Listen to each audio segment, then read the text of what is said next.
ওয়াকফ সংশোধনী বিল বাতিলের দাবিতে আগামী শুক্রবার জুম্মার নামাজের পর আলিয়া বিশ্ববিদ্যালয় পার্ক সার্কাস ক্যাম্পাস হইতে একটি প্রতিবাদ মিছিলের আয়োজন করা হয়েছে।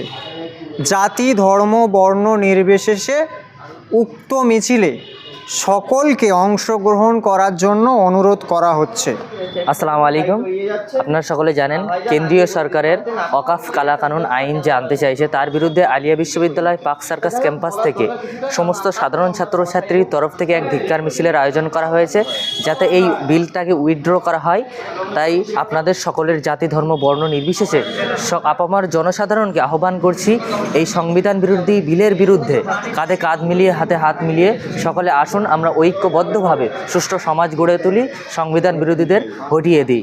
তাই কেন্দ্রীয় সরকারের পাশ করা ওয়াকফ বিলের বিরুদ্ধে আগামীকাল 11ই এপ্রিল জুম্মার নামাজের পরে আলিয়া ইউনিভার্সিটির সাধারণ ছাত্রছাত্রীর পক্ষ থেকে জাতি, ধর্ম, বর্ণ নির্বিশেষে সমস্ত কলেজ, ইউনিভার্সিটি, স্কুলের সাধারণ ছাত্রছাত্রীদেরকে আহ্বান জানাই যে আমরা একটি প্রতিবাদী সভার আয়োজন করেছি, যেটি পার্ক সার্কাস ক্যাম্পাস থেকে নিয়ে 7 পয়েন্ট পর্যন্ত আমরা একটি শান্তিপূর্ণ মিছিল বার করব।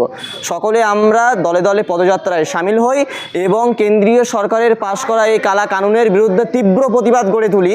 সরকারের ওয়াকফ বিল সংবিধান বিরোধী, তার নস্যাতে আলিয়া ইউনিভার্সিটি পথে নামতে চলেছে। আপামর জনসাধারণ, জাতি, ধর্ম নির্বিশেষে সমস্ত কলেজ, ইউনিভার্সিটি ছাত্রছাত্রীদেরকে আহ্বান করছি, আগামীকাল জুম্মা নামাজ বাদে আমরা পথে নামতে চলেছি।